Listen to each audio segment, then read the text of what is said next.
దేవునికి మహిమ కలుగును గాక. ఈ పరిచర్యను వీక్షిస్తున్న మీ కుటుంబాలు ఆశీర్వదించబడును గాక.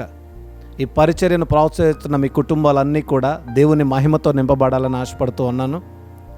ఇక్కడ దేవుని వాక్యం అంటుంది కీర్తనల గ్రంథంలో, గుండె చెదరని వారిని ఆయన బాగు చేయవాడు ఆయనే. ఈ రోజున చాలామంది సహోదరుల యవ్వన స్థితిలో ఉన్న మీరు గుండె చెదరని వారుగా ఉన్నారు. అనేక సమస్యల్లో చిక్కుకొని ఏం చేయాలో తోచక అవమానాల పాలవుతూ వ్యసనాలకు బానిసలై పాపపు స్థితిలోనే కొట్టుమిట్టులాడుతూ మీరేం చేయాలో అర్థం కాని స్థితిలో ఉన్నారు. మిమ్మల్ని బాగు చేయవాడు ఆయనే అని యేసయ్య పిలుస్తూ ఉన్నాడు. నువ్వే దుఃఖంతో ఉన్నా, ఏ వ్యసనముతో ఉన్నా, ఏ పాపంలో ఉన్నా, ఏ చీకటి శక్తులతో నువ్వు పోరాడుతూ ఉన్నా, ఈరోజు దేవుడు నీ పక్షమున ఉండి యుద్ధం చేయబోతూ ఉన్నాడు. కేవలం నువ్వు ఆయన్ని అంగీకరిస్తే చాలు. అందుకని గుండె చెదిరిన వారిని ఆయన బాగు చేయవాడు ఆయనే అని అంటూ ఉంది.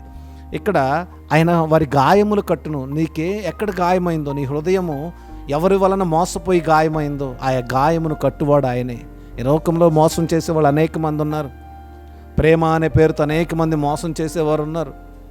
చాలా రకాలుగా మనుషులు చాలా రకాలుగా మోసపోతూ ఉన్నారు, మోసం చేస్తూ ఉన్నారు.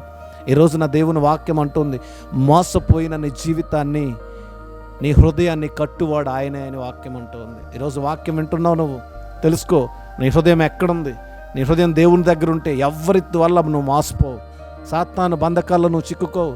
సాతాను యొక్క అపహాస్యపు బ్రతుకులోనికి మోసపోవు. నువ్వు దేవుని దగ్గర నీ హృదయం ఉంటే నిన్ను ఎవ్వరూ మోసం చేయలేరు. ఎందుకంటే నీ హృదయానికి నీకు ఆయన కాపరిగా ఉన్నాడు. కాబట్టి ఈరోజున చెదిరిపోయిన మనుషులను ఆయన వారి గాయములను కట్టడానికి సిద్ధపడ్డాడు.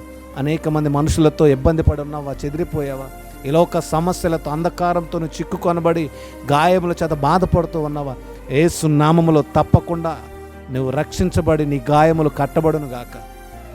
ఈరోజు ఈ వాక్యము నువ్వు వింటూ ఉన్నావు.